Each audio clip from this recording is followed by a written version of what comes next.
Okay, we're live. You can start now. Okay, well then we'll call the meeting to order at 6:03. And could we have a roll call, please? Yes. Councilmember Julio Martinez. Here. Councilmember David Fenn. Here. Treasurer Baron Janetti. Here. Member Steve Cooley. Here. Member Frank Parks. Here. Member Thomas Lemasters. Here. Member Keith Bacon. Here. Alternate member David Vanderpool. Here. And alternate member Damian Butler. Here. Okay. Okay. The first thing I'd like to do is introduce new committee members. We were just talking before we went live about this is the first time in 2 years we have a full committee, and I welcome everybody aboard. Let me introduce those members. We have David Fenn, who is a new member of the City Council, selected this fall. Welcome, David. Thank you.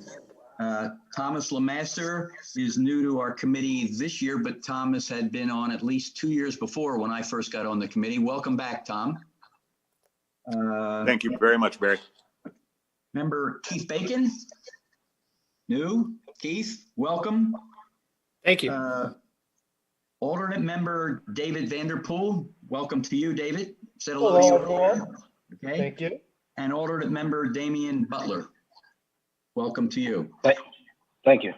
And I just want to clarify one thing. When the appointments were made, I want you to understand you're called an alternate, but you are part of this meeting. You will be recognized for any of the discussion. The only limiting factor is when we take a vote, you would not have a vote. But it's important that you're there, you participate, and if an opening occurs, you would be one in line to fill it in. So thank you for being here. And with that, are there any actions, any requests for excused absence? I do not believe so because we got everybody present. And at that, I'd like to do the Pledge of Allegiance. Everybody will stand and put their hand over their heart.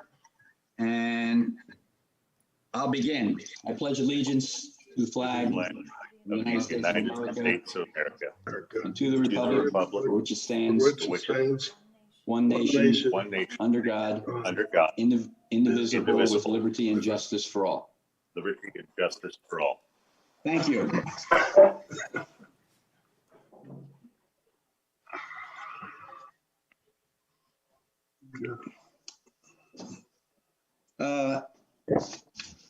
I introduced all the people, but I really would like each of you that I did introduce as part of the meeting just to give a 1 minute blurb on your background and what drove you to want to be part of our committee as a thing. So we as the committee can have an idea, and any of our citizens that are watching. So with that, David, I know you've done it for the council. Would you introduce yourself and, a little your background and why you chose this committee to be on?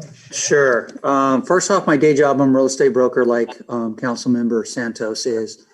Beaumont resident for over 17 years, been in the real estate business for over 20. I served on the Segregation Pass Water Agency for 5 years. And as one of my most recent duties is I was on the Finance and Budget Committee there, and requested to be on it for the city so I can get a better understanding of the city's finances and so forth. And the water was complex enough, but not near as many facets as it is with the city. And so I figured if I just dove in full, and go full throttle with it, that this would help me feel and become a better rounded council member. So that's why I volunteered for it. Okay. Tom Lemaster? Yeah, good evening, Barry. Good evening to everybody else. My name's Thomas Lemasters. My day job is as Director of Financial Planning and Analysis. I work for San Manuel Casino. So my background is really surrounding management reporting, KPI tracking, performance reporting, and forecasting. Data analytics in particular, as well as economic research and analysis. I wanted to serve on the committee because I wanted to be able to use my skills to help the city. My family and I moved to Beaumont at the end of 2014. We're very happy here, and it's just out of a desire to really serve the community and help give back and provide my skills where I hope they can be used best. Thanks, Tom. Keith Bacon? Thank you, sir, and good evening to everybody. My day job, I'm the Chief Business Official for Romoland School District. So in that capacity, I'm responsible for managing all the various funds for the school district, external audits, internal audits, and all of those types of things. We've been residents of Beaumont since 2008, my wife and I, and we have 3 kids. And I just wanted to, similar to Mr. Lemasters explained, I wanted to be able to help serve the community with something that I deal with on a daily basis.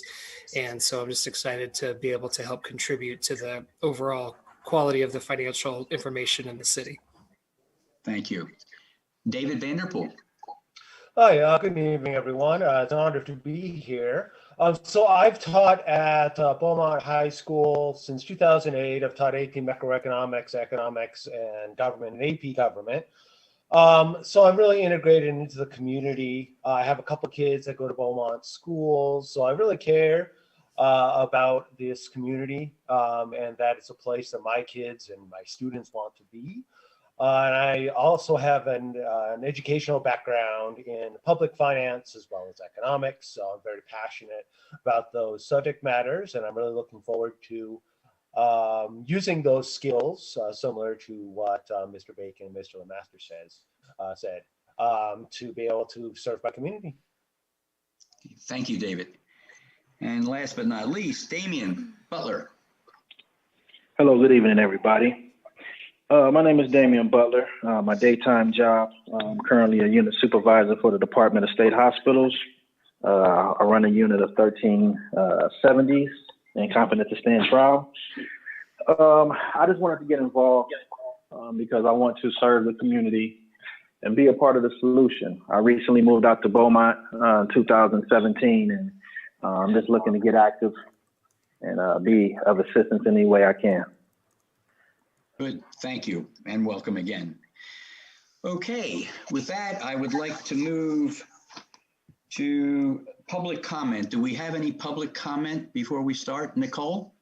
I have no written comments. Jeff, do we have anyone that's called on the line? There's nobody on the line. Okay, with that, action item number 2 on our agenda is the approval of the minutes. I would like to have a motion for approval of those minutes from the last meeting. I move to approve the minutes. That's Steve. Do I have a second? I'll second. Second. Is there any discussion? Nicole, I have a question here. Would people vote who maybe did not attend that meeting that don't know what the minutes are right or not?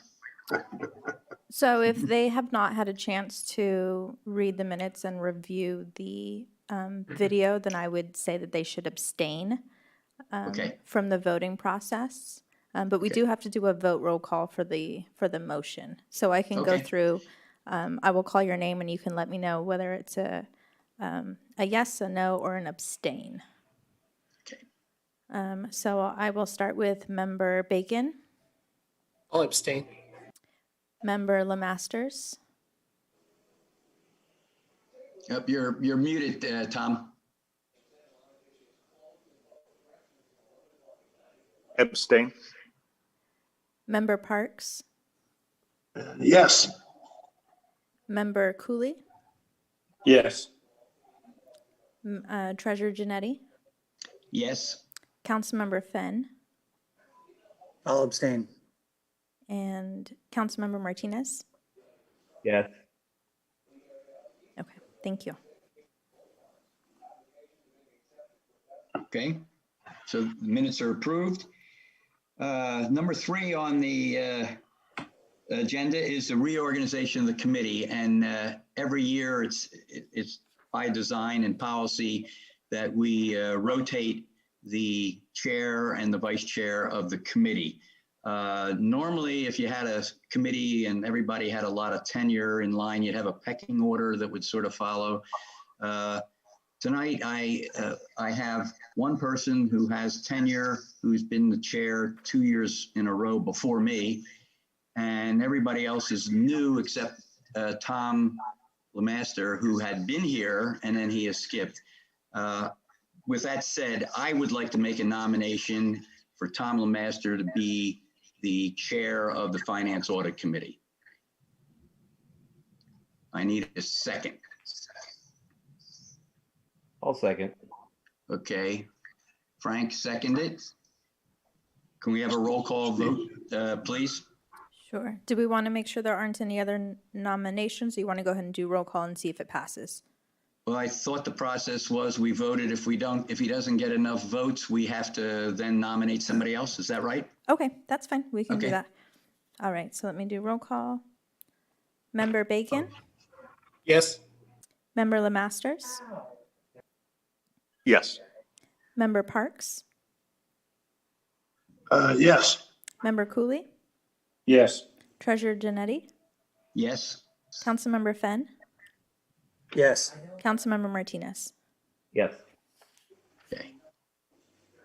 And with that respect, I'll accept nomination for the vice chair who takes over the meetings when the chair isn't available or for any other reason that the chair may assign. So do I have a nomination for the vice chair?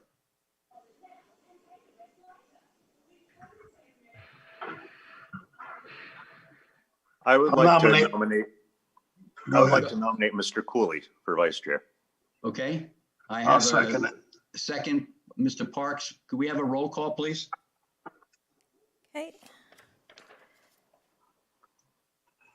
Member Bacon, Yes. Member Lemasters, Yes. Member Parks, Yes. Member Cooley, Yes. Treasurer Janetti, Yes. Councilmember Fenn, Yes. Councilmember Martinez. Yes. Okay, well then our committee is reorganized, and I believe, since I asked Nicole earlier, Tom, you are running the meeting because you are the new chair. Congratulations. Understood. Thank you, I think. Well, you're down to number 4 on the agenda. Yeah, And Yeah, Jeff, so and you got if me you just say- halfway. You got me within field goal distance, so I think we should be good. Okay, So the next item on the agenda is the FY 2021 General Fund and Wastewater Fund budget to actual through December 2020. Recommended action is to receive and file the attached reports.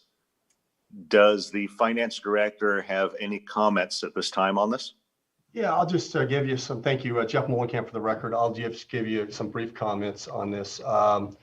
We've been doing this for a while. This process has kind of been refined over the last several months. There was some input from Mr. Parks and some others that got us to kind of where we are. And so I'll be looking for the new members to identify if there's any desire to, tweak any of the way we do this. But what you have before you is our two major operating funds, the general fund, which is for the vast majority of city operations, and then the wastewater fund, which is our, as most of you that have been here know, it's a proprietary fund. It's a business type fund, and it's our other large operating fund. So we have been providing monthly estimates of where we're tracking to and where we think we're going to end up the year. So this is midway through fiscal year 21, so through December. And what I've done here is on the far right, I've got an estimated results for 20. You'll see the budget number in there, and then you'll see basically the activity year to date, which is through December. And then you'll see the last 2 fiscal years activity to date. So it gives you some comparisons of where we're tracking on a comparable time basis. And then I have some notes on the far right that give you some of my thoughts and comments. with regard to that. We have a pretty full agenda tonight with the audit, so I won't be too long-winded here.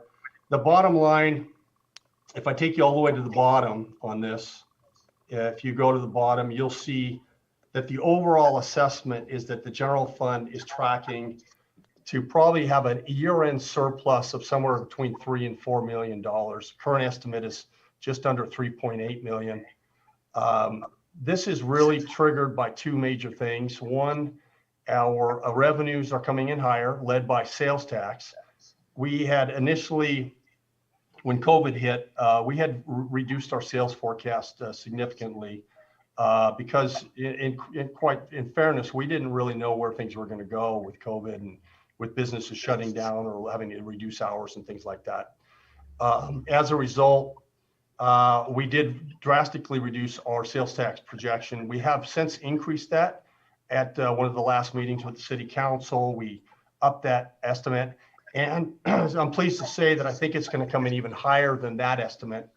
And so that's leading to us having a higher revenue base than we had forecasted. The second piece of that is we're having expenditures track a little bit under, both on the personnel side and on the operating side. And so we think we're going to have some savings that are going to contribute overall to our surplus. And again, I'm estimating $3.5 to $4 million at this point in time. And my notes are all on the side. I noticed that some of the notes got cut off. I'm going to have to work on that with some of the next updates. That some of the notes did get cut off, and I apologize for that. But if there's any specific questions on either the expenses or on the revenues, I'm happy to answer questions on the general fund. I have a question. Okay to go. On your contractual services item 690, I'm curious why such a disparity between the first 6 months and the second 6 months, and just what is it that we contract? What type of services? Well, contractual services is a pretty blanket category for us. It includes everything from, for example, we have the CPAs here, their costs, to a variety of financial consultants we use, to actually, boots on the ground work, whether it's weed abatement or whether it's other types of services that we contract out for that get done around the city. It is trending quite low, but as I look at prior years, we have trended a bit low earlier in those years as well. The primary driver of that in this year, I think some of it is COVID related, that getting some of these services ramped up. We had shut down city services to some degree, or at least some of budget reductions had gone into place with some of the things. And so we've been ramping up. And then the other thing is actually it's some delays in getting bills for our services provided to us. When I looked at last year's numbers, as you can see, that was trending at a little over 1.3 million at that time in the year. It did end up at about 6.6, 6.7 million. So I do think that we'll be tracking up in the range of 6.5 million. But that's the primary delay, is either a delay in the service being rendered or delay in us getting billed for the services that have been delivered. We have some vendors that bill us quite a bit in arrears. So that's the primary reason behind it. Jeff, I have a question. On the personnel services expense, where it looks like, correct me if I'm wrong, we're tracking $579,000 below budget for the year. Is that a result of open positions? Did something else happen that's caused those savings? What exactly is driving that? You're talking about salaries and wages? Yeah. Okay. Yeah, well, there's a combination of things. One, you only see 11 out of 26 pay periods here, so it's not quite half the year that you're seeing. So we had an extra pay period before the end of the year that didn't get rolled into these numbers. So that's why I wanted to qualify that piece. The second piece of it is actually we did hold positions vacant. And fairly recently, back only a couple months ago, we received authorization from the city council to fill some of those positions, and actually some new positions that are going to be brought on. So we will see those numbers tick up because the positions are getting filled and because we're a little behind the curve as far as the number of pay periods that are included in the numbers. Thank you. You bet. I also had a question, if possible. Okay, yeah, I've been reading about the state budget, very rosy numbers coming out of the state, the state. How is that going to, I guess my question is, what are the implications regarding our general fund budget due to those numbers? Have there been any revisions? What are your thoughts on that topic? Most of the revenues that we receive that end up helping the general fund are really in the roads area. You know, we get money from Measure A, we get money from gas tax that are really, they're really connected to our transportation expenditures. You know, Oh, okay. So as far as our general fund, I mean, it's primarily property tax and sales tax. So there's really not much there that we're going to see. Got it. Okay, well, thank you. I appreciate that. You bet.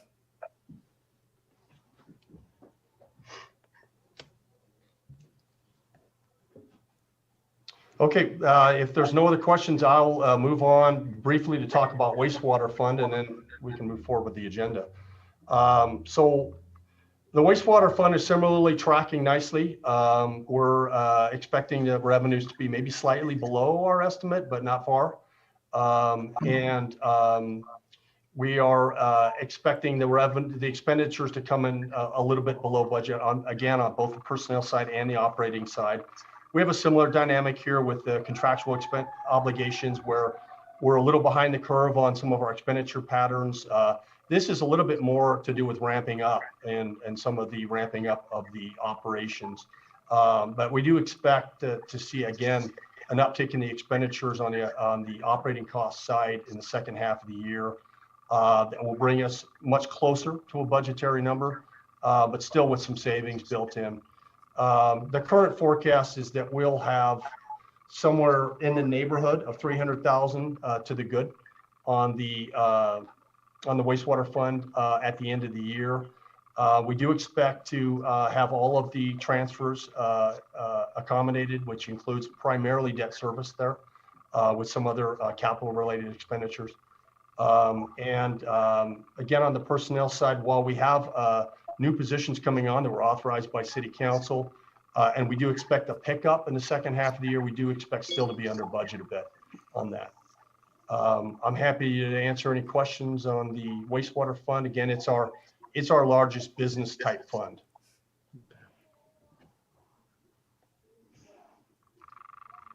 I guess I'll just jump in there. Councilmember Finn, I do have a question.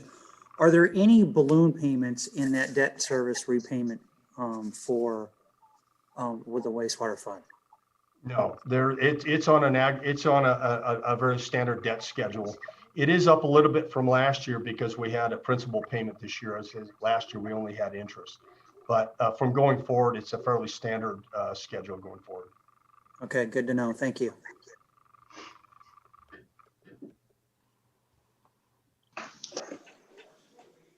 Okay, if that's all the questions, then I'll turn it back to the chair. Thank you, Jeff. We need a motion to file and receive the report. Is there I'll make a motion that we receive and file. I'll second. Barry's motion. Steve Cooley has seconded. Okay, and I'll do Nicole, a quick, do we need a roll call vote on this? Yes. Member Bacon? Yes. Member Lemasters? Yes. Member Parks? Yes. Member Cooley? Yes. Treasurer Janetti? Yes. Councilmember Fenn? Yes. Councilmember Martinez? Yes. Motion carries. Moving on to item number 5, Committee for the Selection of Investment Advisor Services. The recommended action is receive and file staff's update regarding the process for selecting an investment advisor. Is there anyone providing an oral update to this right now? Yeah, thank you, Mr. Chair. Actually, Jennifer Station is going to be providing the update on this item. Yeah, good evening and welcome to the new members. For those of you that don't know my name, I'm Jennifer Eustachian, Senior Accountant. And I'm going to update you on the request for proposal for investment advisor services. Now, on November 9th, we identified 3 finance committee members, Barry Genetti, Frank Parks, and Bill Bagetza, to join Jeff Mullencap and myself on the selection of investment advisor. And on November 24th, Barry, Frank, Jeff, and myself met. We went over and developed the RFP, which was issued on November 30th. We talked about what we wanted in it and got it all together and submitted. And we had a deadline for submission for January 6th. Now, we received 8 separate proposals, and these all have been sent out to the investment advisor selection committee members in preparation for a meeting tomorrow, January 12th, to review the submittals. Tomorrow's meeting, we're going to focus on narrowing down the proposals to the firms that we want to interview.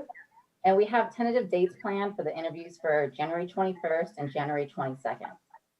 After those interviews, we're going to narrow down the firms to 1 or 2 proposals to bring back to the Finance Committee on February 8th and to consider for recommendation to City Council. And we're hoping to take that to Council on February 16th meeting.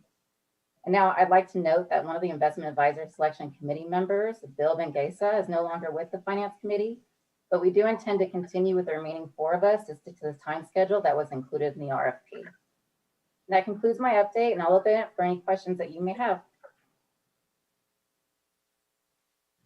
Are there any questions from committee members? Yes, Chair, I have a question. Yes.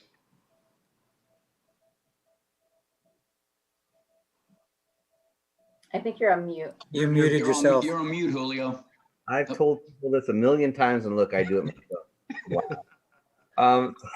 So basically, I was asking, has there been any issues or any type of fallbacks or things that we consider with the process? Has everything been going pretty smoothly, and all members have been participating well? And basically, I'm asking how the process has been so far. The process, it's gone very well.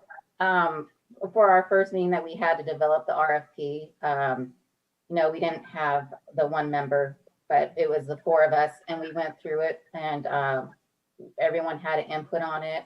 We read through it, made sure it made a lot of sense for what the city needed, and got that up, and we had good feedback from all the firms that submitted proposals. We only had 2 questions come through, and they were all basically on banking that the city does. So we answered those, and we have really good submittals to go through. And so we'll be busy tomorrow kind of combing through those. Good. All right. I appreciate that. Thank you. Thank you, Chair. Thank you. Mr. Chair? Yes. I just have a question, Jeff, and do you need another person, or do you think we have enough with the 4 of us to review that process tomorrow? I think we're in good shape, Barry. I think that it would be good to move forward because we do have a fairly tight time frame if we're going to try and meet this agenda schedule. So I would like to move forward with the 4 of us if you're amenable to that. Just wanted you to have a chance to say if you needed somebody, because Tom could appoint somebody.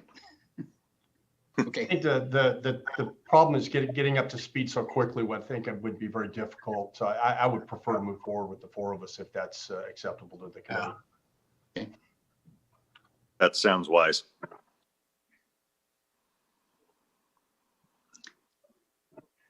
Are there any more questions? Nicole, are there any questions or comments from anyone online or from the public? I have no written comments. And Jeff, have you had anyone calling on the line? No, it's quiet over here. All right. There is a recommendation at the end of this item to recommend to move forward to City Council for consideration. Oh, I'm sorry. We're on the investment advisor. On the wrong item. We need to receive and file. Yes. We need a motion to receive and file this report. Is there a motion? So move. We have a motion. Is there a second? I'll second. Motion and a second. Nicole, please do the roll call. Member Bacon? Yes. Member Lemasters? Yes. Member Parks? Yes. Member Cooley? Yes. Treasurer Genetti? Yes. Councilmember Fenn? Yes. Councilmember Martinez. Yes.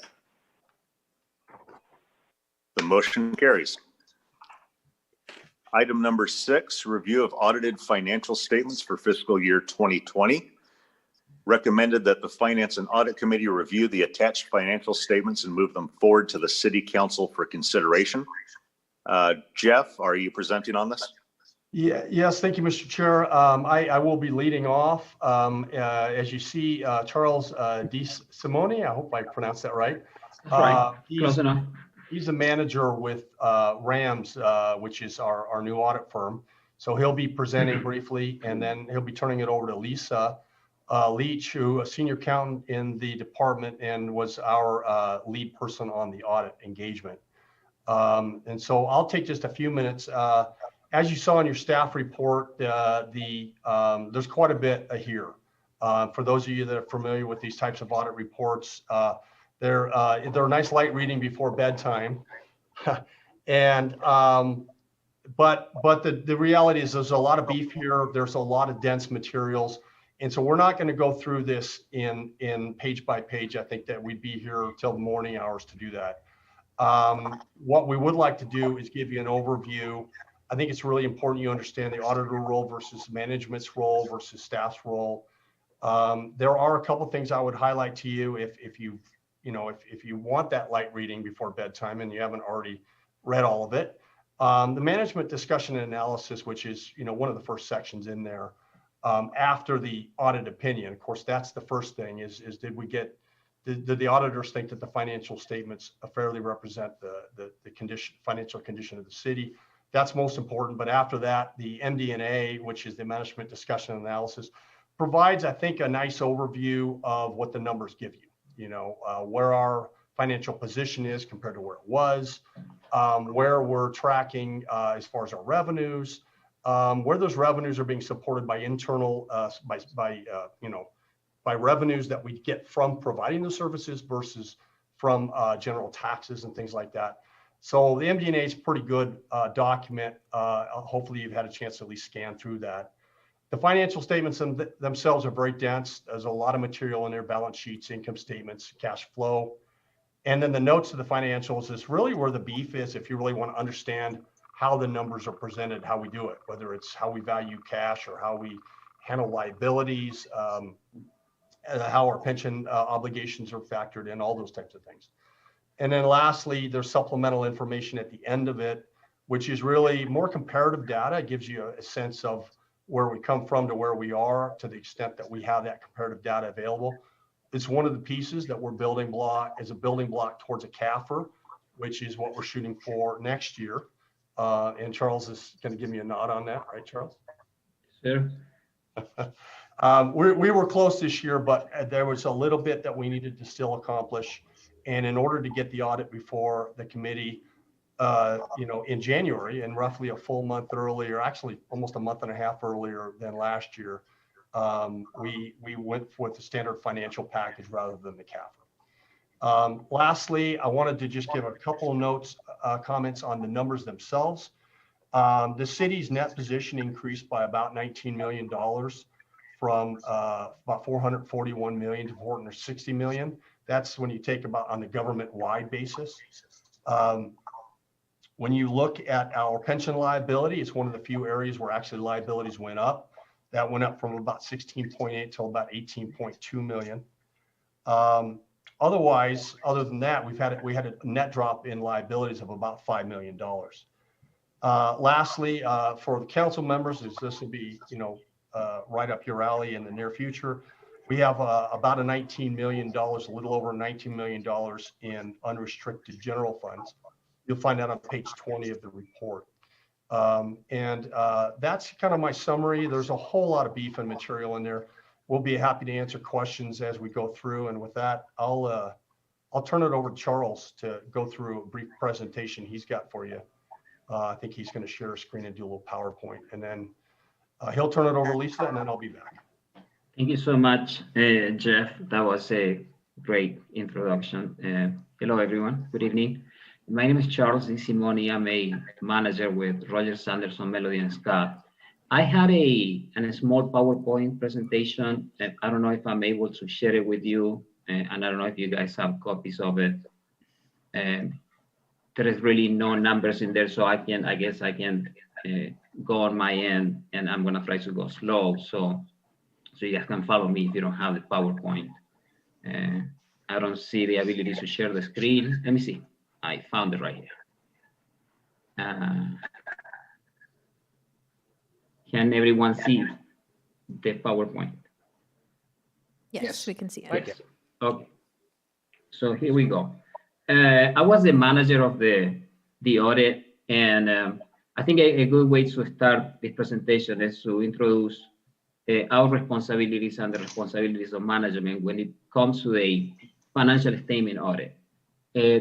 Our responsibilities when performing the audit of the city is to perform the audit in conformity with generally accepted auditing standards. And those standards require that we perform the audit to obtain reasonable assurance. It's a little bit of an emphasis on that because it's not absolute assurance about whether the financial statements are free of material misstatements, and to express an opinion about whether those financial statements are fairly presented. I can tell you right now that was the case for the audit of the city. The city obtained the highest level of assurance that you can get.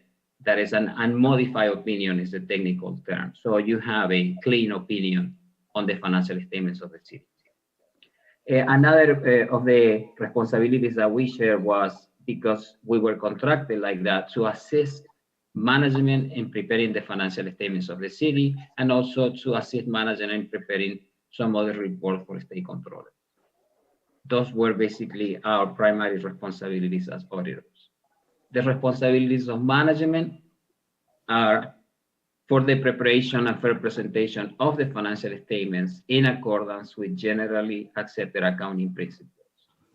What this entails is the design, implementation, and maintenance of internal controls that are relevant to that preparation to ensure that those financial statements are free of material misstatements due to errors or fraud. I'll tell you a little bit about the audit process. I don't want to go too deep in detail. For you to have an idea, there is about 2,000 work papers in the binder for the audit of the city of Beaumont. You are considered a full service city.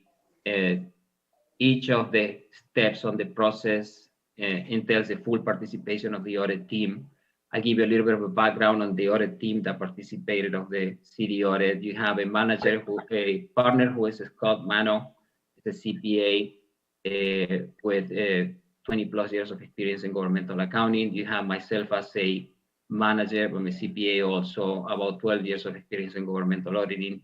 You had an in-charge who is Veronica Hernandez, who is also a licensed CPA with about 7 years of experience in governmental auditing. And you have about 6 staff members. They're all accountants, and some of them are also CPAs.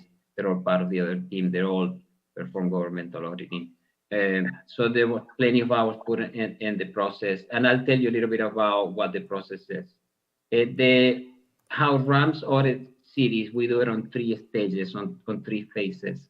The first phase, it will be the risk assessment of the organization and internal control testing of the processes that are relevant to the audit. The second part of the audit, it happens after the city has provided the final trial balances to us, and that will be the part where we test the numbers of the organization. The third phase happens when we come back to our offices and we wrap it up, we put it all together, and we prepare the financial statements. A little bit of detail about each of those sections is like this. For the interim audit, that usually happens before year end, so before June 30th of 2020. You usually go to the cities, to the auditee. And what happens there is, right there, we start getting an understanding of how risky is the organization, what reliability can we have on the numbers that are going to be provided to us, how solid are the internal control processes that the organization has. And this is a process that doesn't look at numbers by themselves because internal control processes should work regardless of the amount of the check or regardless of the amount of the revenue received. So it's a process that it needs to work for every single instance that run through it. So what happens in that section is we usually obtain narrative of all the processes that are relevant for the audit. In this case, it will be cash receipts, cash disbursement, payroll, investment processes, contract processes, and so on. We verify, then we identify the controls. We come back and test for the existence of each of those controls. We start to create a risk assessment. And then we decide if we are going to test those controls or not based on, our inquiries to management about it. The process, it takes about a week to plan it and organize it. We spent about 4 days, I think, this year in the internal controls or interim phase at the city. And then it takes about a week also when you come back to the office to wrap it up and put it all together and get it ready to receive the final numbers and get prepared for the actual audit of the numbers that happen after year end. After the interim or planning portion of the audit happens, June 30th comes, the city closes their books, and then they provide to us the final trial balances with the numbers that we are going to audit. At that moment, we already have a risk assessment, a pre-risk assessment. At that moment, we already have kind of identified which ones are the procedures that we're going to perform. But then at that moment, also what happens is we perform something called analytical procedures and all of the amounts that are provided to us to get a deeper understanding and to really identify areas that will require or attention in areas that in some cases they're new when you compare them to the prior year, or they have significant changes and variances.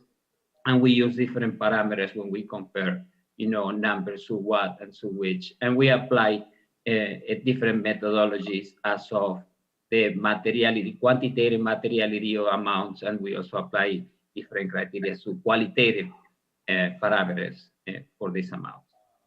The field work that we call it, that happens on those amounts, it usually takes about a week and a half also on site.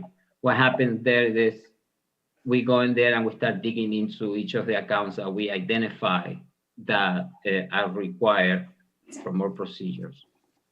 What happens is we conduct sample audit of financial records. I mean, we pull checks, we pull invoices, we inspect relevant information, we do a lot of inquiries, we trace amounts to policies, we review procedures again, we confirm balances and transactions with third parties, and we perform again at the end of all this process, we perform again analytical procedures.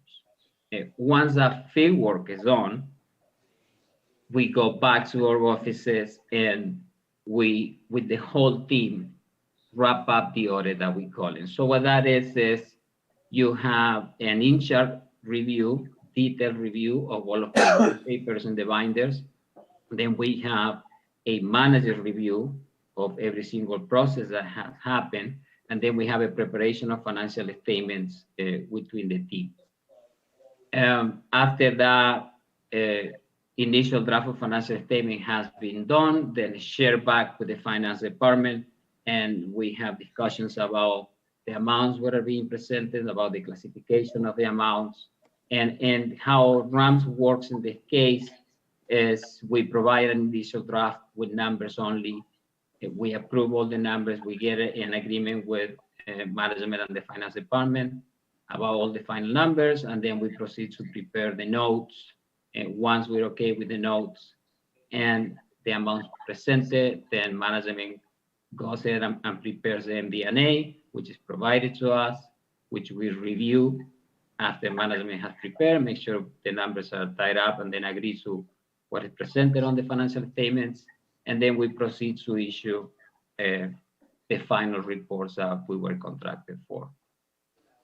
in this case, the reports that you will be seeing coming to you is going to be the one that you already have, that is the audit of the financial statements. You will have an internal control and compliance report. You will have an appropriation limit agreed upon procedure report, and then you will have a communication to governance at the conclusion of an audit that is called a SAS 114 report.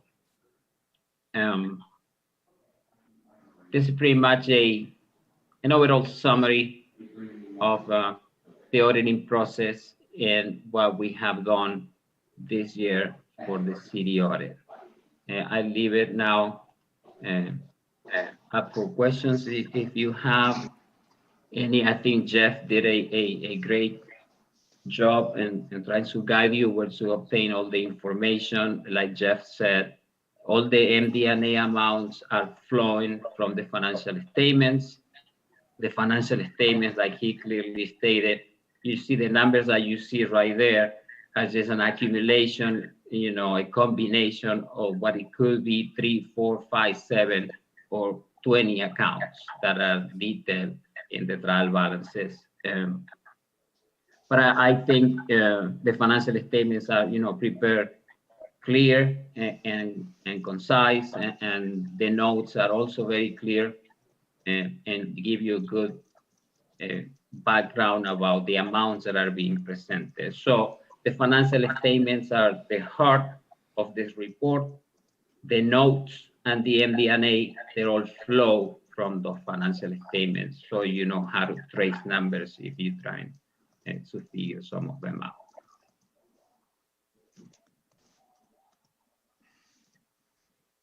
Thank you, Mr. DeSimone. Are there any questions? I have some concerns. In the past, okay, I've looked at this and I have no problems with it. I'm very happy with the CPA firm was part of that committee that selected the firm. But in the past, the city has problems with relying on the financial reports and with the audit. In the past, the Finance and Audit Committee has seen the draft and they've seen the audit with enough time prior to recommending, accepting it, moving it on to the city to review it.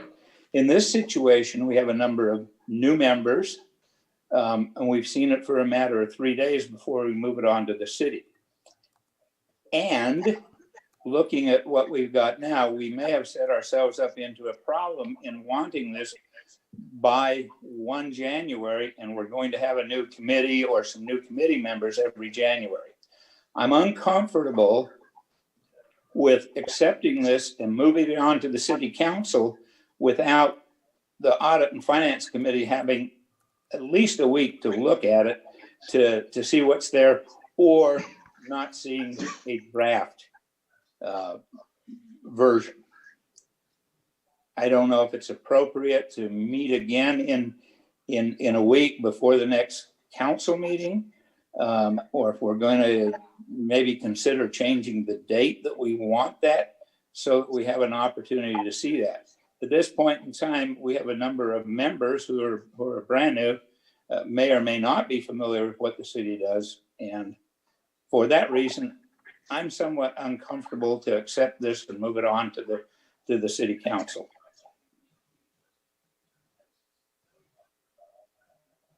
I think that's a very good point. Thank you, Vice Chair Cooley. Do we have any other questions or concerns? Just a quick comment on that comment, Chair. So I think to answer that, we have to kind of look at the timeline to see what we have to work with, because a lot of times we can't see it until it comes to us, and sometimes that comes very close to when we need to approve it. I agree. And if we'd seen a draft, we would have had some idea of what was coming and back from the council. I don't know when the accounting staff, the cities, Jeff, when did you see the draft? Yeah, I think the first solid draft was probably about maybe early to mid-December. Was in that general time frame. But we had a lot of work to do on that before we were ready to present it, because there were a handful of classification things that we needed to work on with the CPA firm. And so I think there were probably about a dozen or so changes that we worked on with the CPA firm to make sure that it was presenting the financials properly. So I don't think it was quite honestly ready for us to get to the finance committee until really literally about a week before Christmas. And that was a difficult time frame to try and ask people to start looking at the financials. We could clearly look at that in the future. I think the only comment I would make, and I understand your concern and don't discount it. I think what I would suggest to you though is that these financials are ready for your review now. If you need additional time to review it, then we can do that. But there's been a lot of time and effort to get them to you on this time frame so we can get it to council for adoption in January. We have a lot of reporting we do that relies on us to have audited financials, and so any material delay I would try and push back on. But if there's a need for some small delay, then I understand. I have a question for Jeff.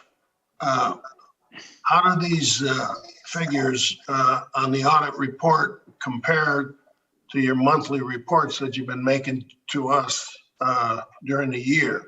Or is there any significant deviation from, say, the 11th month that we received? Or are we pretty much? The primary numbers that you've been looking at are really the budgeted numbers, budget to actual on general fund. Well, but we got actual, right? Wastewater, yeah. And then there is a little bit of a difference. There's a few numbers that were different than what we estimated to be the end. That is actually in your supplemental information, and it does provide the actual numbers. There's a little bit of a variance on both the expenditure side and the revenue side, but I wouldn't say it's significant. From the estimates that I gave you at year end, I think we were fairly close with that. I think we were within a couple $100,000 at the end of the day at the bottom line on what we thought the surplus would look like.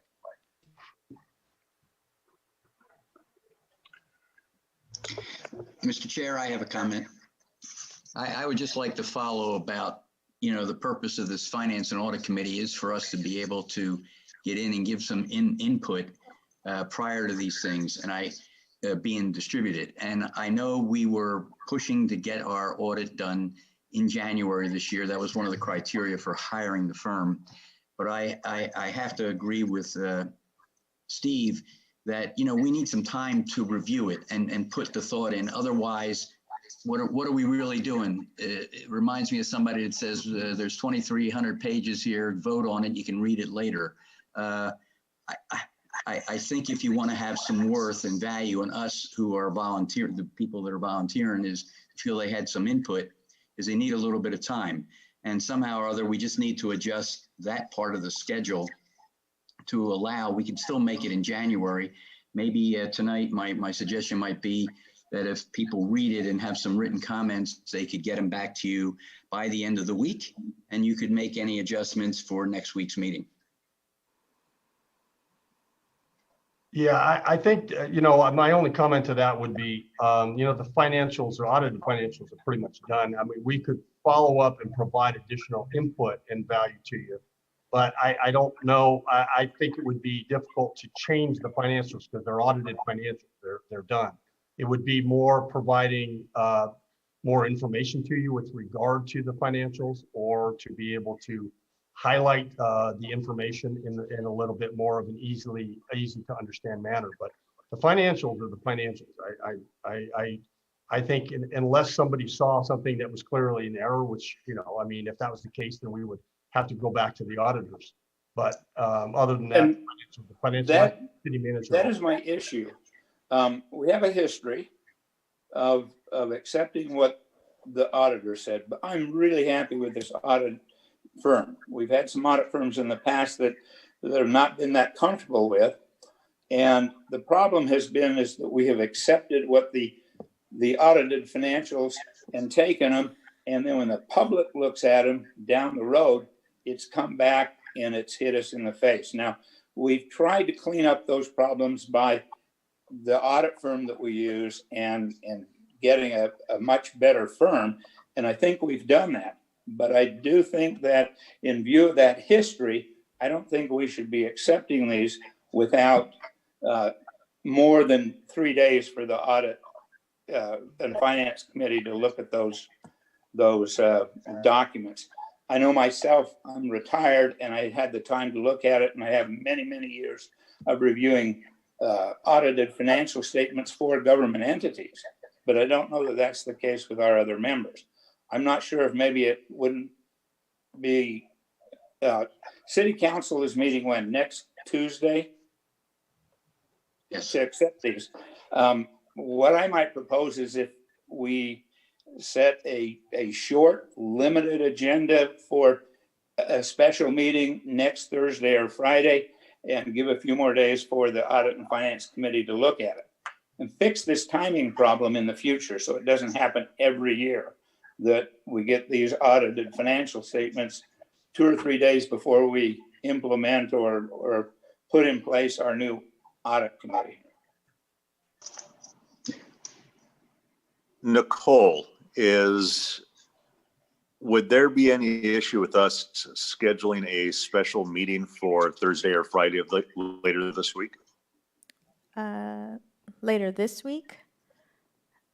Yes. There's no I think the conflict. goal is to be able to meet one more time before the city council next Tuesday. Right. I do not have a conflict on the calendar. Okay. I think the city manager has comments to make as well.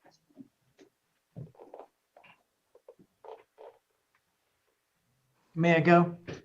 Yes, please. Yeah. So one thing I just want to remind everybody, particularly if this is the first municipal audit you've seen, is that this is not a city document. This is the auditor's document prepared independently. We don't change this document. We cannot change it. So it's important for this committee to look at it and see if management's responses were appropriate, if there's other concerns that you have that you want us to delve into and want to recommend to council. That being said, understand the committee's position on wanting some more time. We could push this audit consideration to council to their first meeting in February the 2nd. We were working hard to try to make sure we were meeting the objective to get this done in January. So if y'all need some additional time, I don't think we need to try to rush in and try to do it in a couple days. If you want a couple of weeks to look at it and then come back, we can do that. So, so just put that out there and give you some chance to look at it. But I just want to make it clear, we cannot change this document. It is as presented and as has been determined by the auditor independently of the city. Correct. Yes.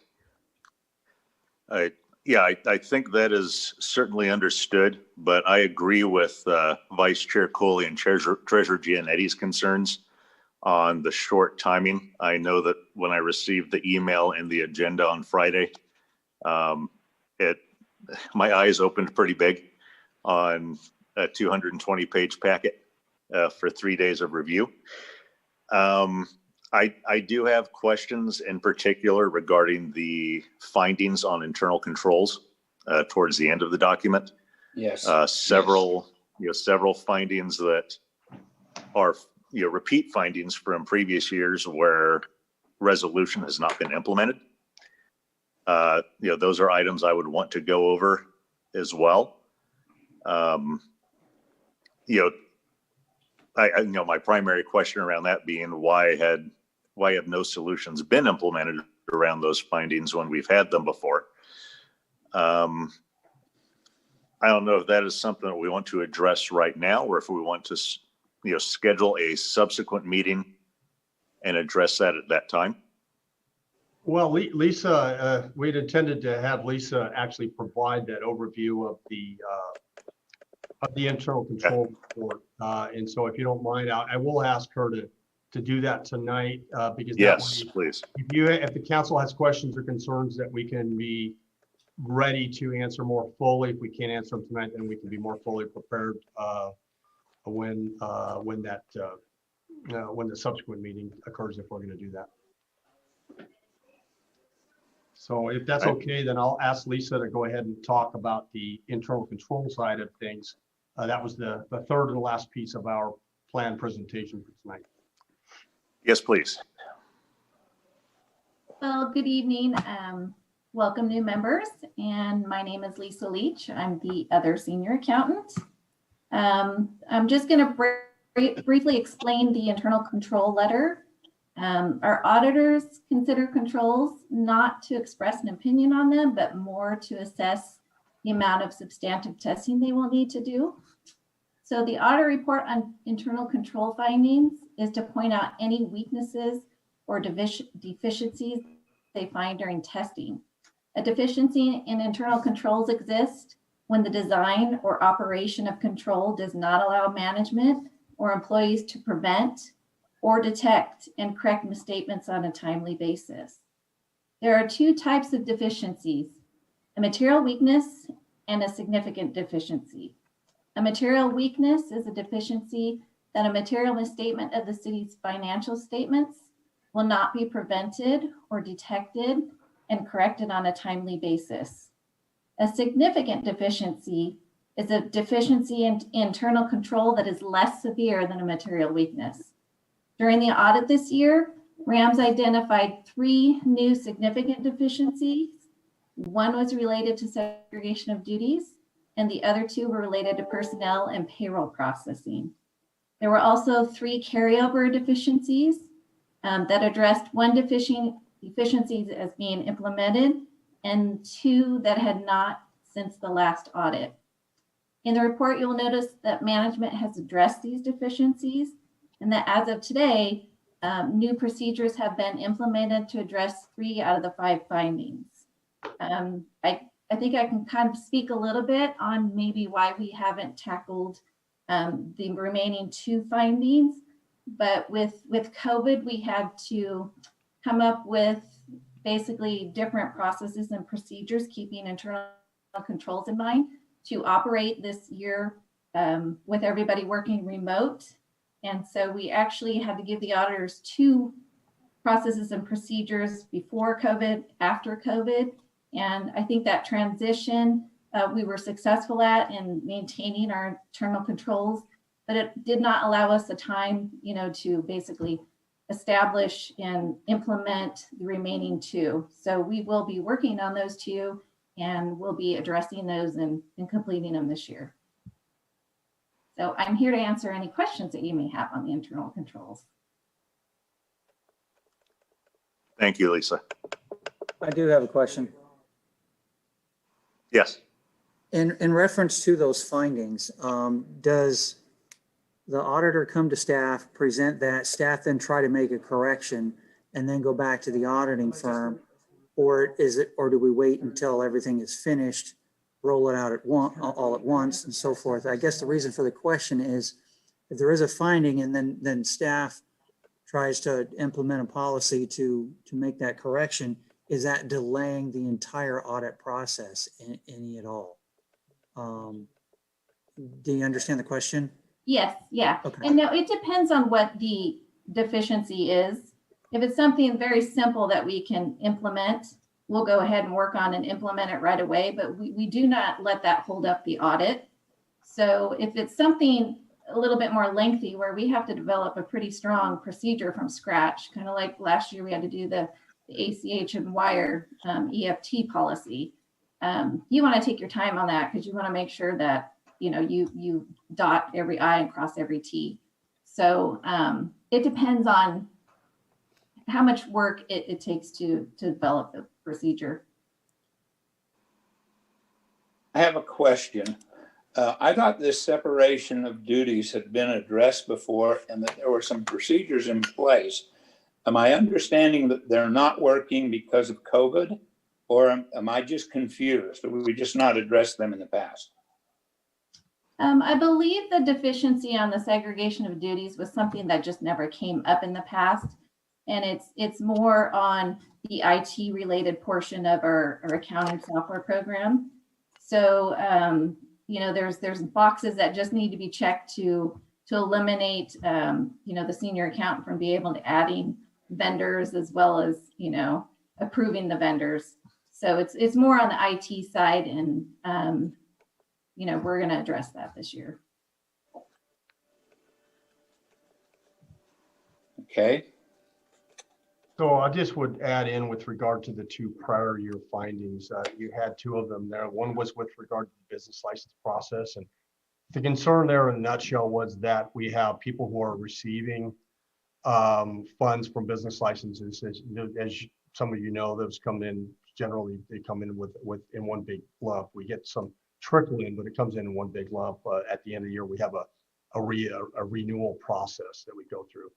And what happened is we were supposed to have done a reconciliation on the finance side of the shop to have somebody independent, one of the accountants over here in finance, go through and do an independent reconciliation of those receipts to match it up against the activity that comes through the financial system. That, to be honest with you, was an oversight. I had thought that it had been done, and when the auditors brought it up, Charles and I were having a conversation via email, and I was under the impression it had been done, and then I found out it has not. And I was told that we didn't have the requisite reports available in the system. We've done further work and now realize that we do actually have the requisite reports. They just were not implemented. So that was an oversight on the part of management. I take responsibility for that piece. On the cost allocation piece, the other unmet prior finding, that was more of a resource-driven component. That was cost allocation is done for a couple of purposes, but in this case, the finding was that we could use cost allocation to push down what we call indirect costs to grant funding. Okay, and this is in most cases we don't get much grant funding, but the federal grant funding. And instead of, or use an indirect rate, those were the two options. But that's the primary finding, is that we were maybe not getting indirect costs. I'll be honest with you, that never reached the highest level given our resource constraints during COVID, because while we weren't applying indirect costs or a cost rate to the federal grants, we're still charging the federal grants for real dollars. So we weren't actually losing federal dollars. We just weren't attaching, because those are dollars that had a limited amount of money. So it didn't reach to the top of the equation, even though it's a finding.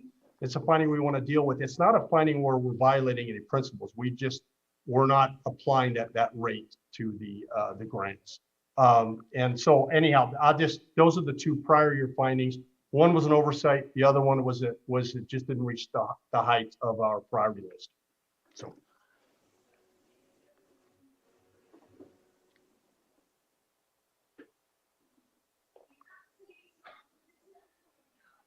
As far as the new findings, we're happy to answer any questions on those. You had two related to payroll that have been dealt with already. We already had mitigating factors in there, as you see from the management response, but we weren't really dotting the I's on some of the signatures that are necessary in some of those processes to make sure that all of those checks and balances are in place. The other one is a segregation of duty in my shop, and that is with regard to the vendors and new vendors, and that's what Lisa was talking about, and that's action that we've already taken to correct on. So yeah, and I know that our subcommittee began looking at some processes, and that was one that was on our list, and frankly we didn't follow up on that because of access to the records and the documents because of COVID. So, you know, Barry and I probably have some responsibility there that we would like to do a little bit differently, and we'll have to figure out a way to be able to do that to make sure these are met going forward. So happy to try, and if there's any additional information that's needed with regard to internal controls, we're happy to provide some further analysis and get that to you. I think you see kind of what the findings were, what the concerns are, and what management's response are. I did address the prior year findings, and again, one was an oversight, the other one was essentially a resource-driven constraint.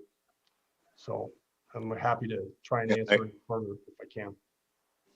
I know that previously, the last time I served for a year on the committee, one of the tools that we used to track progress was a spreadsheet or a schedule that showed each finding, whether or not it had been implemented or addressed. And it was just a kind of a tracking document to let us see how those findings had been addressed and implemented. Is that something that we could implement with this as well? Yeah, now, Lemasters, the chair, are you looking for some historical information? Because if you go back 2 years, when Lisa talked about material weaknesses, we had several, and now we don't have any. Would you want a historical background on where we came from to where we are now, or just tracking these going forward?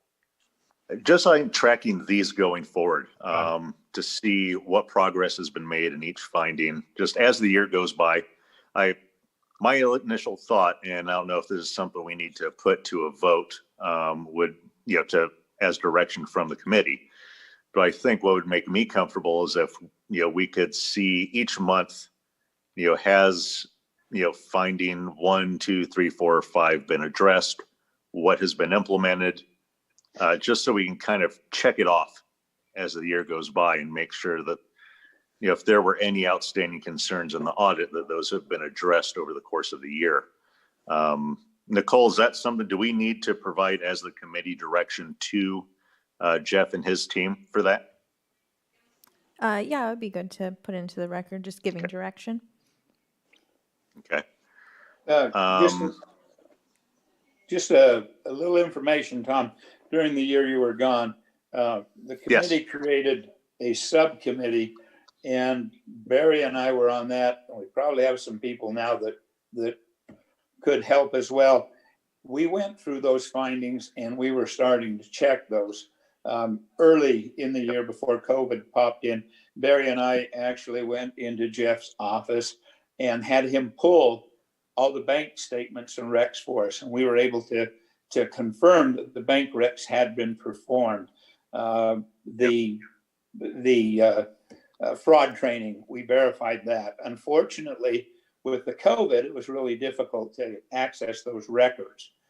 We can continue to do the same thing.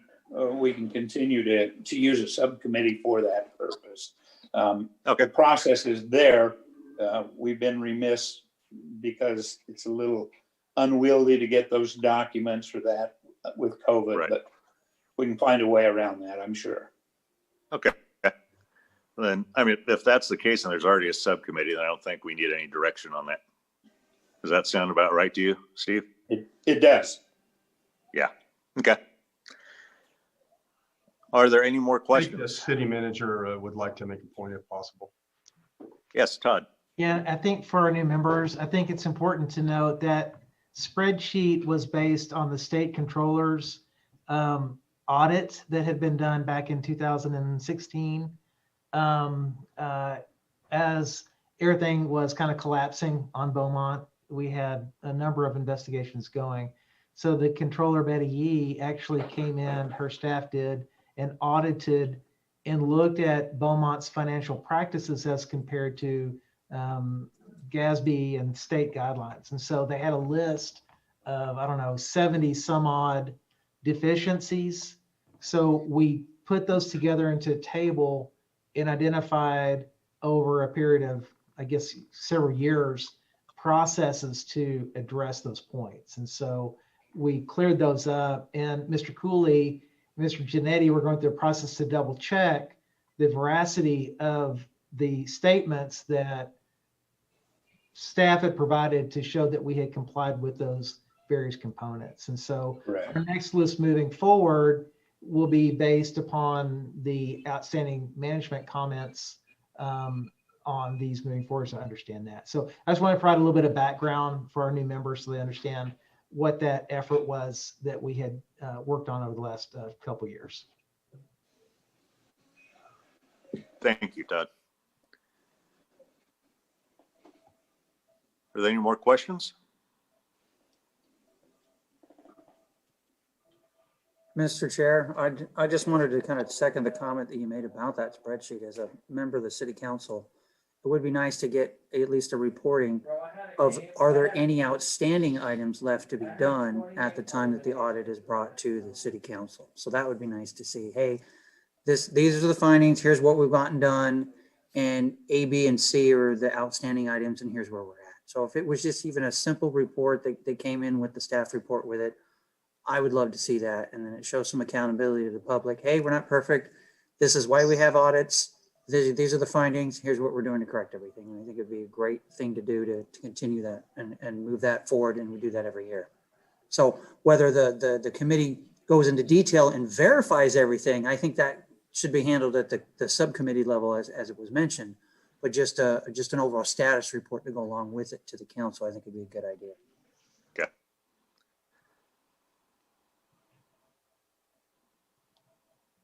Are there any more questions on the audit report?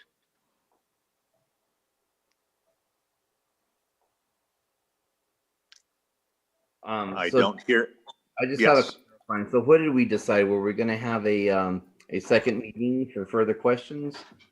Or... So I think that was, I think, and correct me if I'm wrong on this, Nicole, that probably the order of things should be, once we have no further questions on this, since the agenda item is to accept this and move this on to the council, we may need to either vote on it or table it and then vote on scheduling a special meeting later this week or next week. Do you have any guidance on that, Nicole or Todd, if you have any? Well, we can do go ahead, Todd. Yeah, I would think that you'd want to table this, and we'll probably want to go ahead and select a date certain that you want to do it. So we could say the motion would be to table consideration of this until 6 p.m. on this date. If you want to do it a week from now or 2 weeks, whatever works for you guys. Do that. Okay. Mr. Chair, I would just ask one other piece of assistance. If we're going to have a second meeting to dive into more of the details and substance of the financials, it would be very helpful for me and my staff to have an advance notice of what those questions are, so that we're not sitting trying to guess over a 200-page document what people might be looking for. It would be very helpful if in advance we could have some indication of the types of questions so that we could come prepared to answer those questions. And obviously additional questions could come up, but it's a long document. It would be very hard for us to just sit and answer a bunch of questions and guess where the committee's going. Would it, go ahead. Could I suggest that we set a deadline date for those to be submitted to Jeff 2-3 days before that next meeting, and email them either to Nicole to pass on to Jeff or whatever is appropriate. And my expectation is that next meeting will be a very short meeting, probably 30 minutes, and a quick vote to pass it on to the city or not. I can't imagine why we wouldn't, but it would just be to give the Finance Committee an opportunity to dig into the audit report. And I'm confident that we're not going to have a whole lot of issues. Yeah. Yeah, I would agree. I think the question here really goes to the committee being able to do due diligence. Would you agree, Steve? Yes, totally. That's the whole reason. Yep. Yeah, I would also have a concern. I mean, even if we recommend pushing this forward to the city council tonight, they're not going to have a whole lot of time to go through this 100+ page document with all the rest of their meeting items. So I'm guessing an extra week in here might be beneficial to both the committee here and to the council. Yeah, I'm inclined, as I think this through, I'm kind of inclined to, if it's possible, have us meet again 2 weeks from today, and maybe have a deadline of 1 week from today to have our questions in. That way it gives the finance team a week to take a look at the kind of questions we may have. I don't want them to be, pressed or having to work over a weekend to review our questions. That way everyone's got sufficient time. I think, rushed decisions, rushed processes tend to be riddled with mistakes, and we certainly don't want that to be the case here. Nicole, would there be any conflicts if we scheduled a meeting 2 weeks from today, a special meeting for the Finance and Audit Committee? So that would be January 25th. No, there's no conflict on that date. Yes. Okay. Okay, I'll make a motion that we table our decision on this tonight and have a special meeting on January 25th, was that? Yes. With questions to Jeff and his team no later than next week, which would be the 18th. 18th, yes. Thank you. And Nicole, can we route those questions through you? Yes, that's fine. All right. I'll second. All right, we have a motion and a second. Nicole, can you take a roll call? Okay. Member Bacon?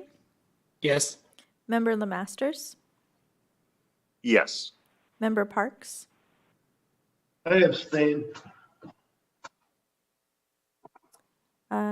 Member Cooley? Yes. Treasurer Janetti? Yes. Councilmember Fenn? Yes. Councilmember Martinez? Yes. All right, the motion carries. And I do just want to note, none of this, I think, is a reflection on the work of the auditors or the finance department. This is really just, the committee wanting to make sure we've dotted our I's and crossed our T's.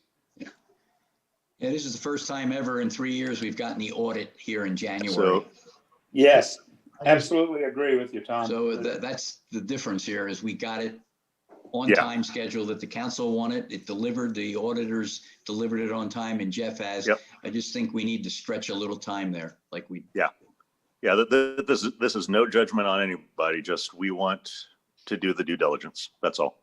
No judgment taken. I understand your desire to spend more time with the documents. They are voluminous, as I mentioned in my earlier comments. I do want to take a moment to just thank Charles and his team, because we worked a lot of extra hours to get this to you in this time frame. And Lisa and Jennifer, there was a lot of late nights working to get this to you in this time frame. While I respect and appreciate your desire to spend more time with it, it would be remiss if I didn't identify the hard effort that went to meet this time frame. And so thank you guys for doing that. And I have a quick question. When is normally the auditing firm selected, and when do they typically begin work on the audit? Well, we were a little late in this time because we changed auditors. It's the first year for Rams. Other comment I want to make while Charles is here, because I'm not going to ask them to attend the second meeting because they are going to be coming to council. They were not selected, I think, until May or June. It was pretty late. Their field work didn't start till July. And so they were up against a big curve. And so the fact that we got this here to you tonight is nothing short of impressive. And I would say that is the efforts of the firm and the efforts of my team. And so we did a pretty yeoman's job at getting an audit that had less than a quarter of the adjustments from the last audit. And we wiped out all material weaknesses. So despite the dialogue tonight, this is an impressive audit with impressive findings, and we've done a good job. And I stand behind all the work that's been done. Absolutely agree. Yep. Thank you very much, Mr. Millenkamp. Next item on the agenda is subcommittee updates. Are there any updates to be given? I think we pretty much talked about what our subcommittee that's kind of auditing, but what I would like, and Barry, tell me if you agree, if we have other committee members, new members, alternates that are willing to serve on that, we would certainly welcome their input. We're looking for people that are willing to go look at the processes, look at the documentation of those processes. And a little bit of that is dependent upon ability to get into the offices, because we don't have computer access to a lot of that stuff. But if there's interest there, they can go through Nicole and forward that interest on to Barry or I, and we'll go with that. I'd like to recommend, in addition to that special assignment we had, is there were 6 items that the council requested the Finance and Audit Committee to do last year. And we started off on that. One of them was teaching people about Melrose, going through the real estate people. We looked at the grant process. We looked at information technology and security. There were 6 items altogether. And that process really came to a halt with COVID. And I think that's where we need to review those items. Some of them are complete. The RFP process we did with Jeff and the finance people. But we should review those 6, see what is left on the table to be done there. And we do need to reassign some of the new people to those tasks. So I'd suggest that as an agenda item for our next meeting. Yeah, I was going to say, as you were saying that perhaps that is a good future agenda item. So maybe if we don't have any more subcommittee updates, do we? I don't have any now, but we also could, when we look at those updates, several of them are closed out. We may be able to go back to the council and suggest some other areas that we had listed out the first time, but they selected these 6. There might be some others. All right. Then we'll move on to, unless there's any objection, I'd like to move on to our next agenda item, which is future agenda items. And to Treasurer Gianetti's point, perhaps for our next regular meeting for February, let's add to that a discussion on the subcommittee assignments and topics. Does that work, Nicole? Yes, I will put that on there. Do we need a motion for that, or can we just direct that? If it's a consensus from the committee, I think that's fine. Okay.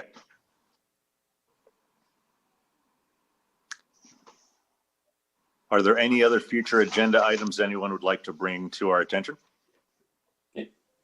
Then I think it's clear, but Nicole, do we want to put an agenda for this meeting in 2 weeks and limit it solely to the review of the audit to pass on to the city council so that we keep this a real short meeting? Yes, just the one item. Yes. Excellent point, Steve. All right, if there are no other future agenda items, we'll move on to the meeting review. Treasurer Gianetti. Okay, let me see if I can summarize this. This is the biggest meeting we've had in the last year. There's probably more stuff here than all the meetings put together. And I do want to thank the finance people for the great work and the audit team. You came out the way we looked when we selected you. You did a really fine job, and internally the accountants and Jeff and all did really good. I'd like to say, I will be reporting that we did elect Tom Lemaster as the chair and vice chair as Steve Cooley. The general quick overview of our general fund and waste fund budget through the midway year, both are in positive shape with about a $3 to $4 million savings or that we will have excess at the end of the year. They're projecting right now, looking at expenses and at revenues, and wastewater will have about $300,000 surplus. The issue with the audit, we decided that based on too short a time to really review it and just rubber stamp it from our perspective, we tabled the motion to forward it up and have a special meeting on the 25th of this month to specifically review any questions or issues that we have, and then pass it on to the council. That's my report. Thank you, Barry. Next item, Finance Director's comments. Mr. Muhlenkamp. Yeah, so ahead for the finance department and the city is a new budget. We get started on that pretty much immediately. In fact, I'm meeting with city manager a little later this week to kind of get things kicked off. So that's the next big push. In addition to, you heard that there's a few things we need to clean up as far as procedures, and we're going to be doing a top to bottom review of policies. That's scheduled for this coming up calendar year. And then we got approval from the city council to create some new internal service funds. And so we're going to really be moving forward to try and see how quickly we can bring those on and how quickly we can start using those vehicles to purchase our, those funds to purchase vehicles, equipment, and to do the building maintenance and work that needs to get done. And so that's a big project for us as well. So we've got quite a few things coming up, and obviously put the bow on the audit and get that out the door over to the council, and so we can wrap that up. Thank you, Mr. Muhlenkamp.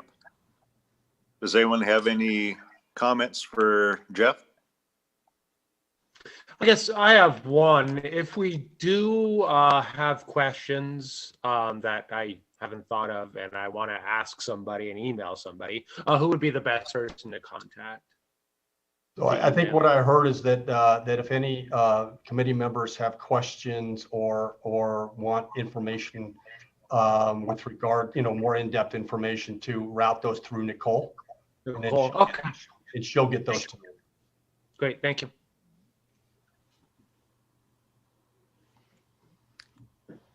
Are there any other questions or concerns? All right, then just as a reminder, we will be meeting again in a special meeting in 2 weeks. If you have any questions after reviewing the audit report and findings, have some of those questions to Nicole by this time next week.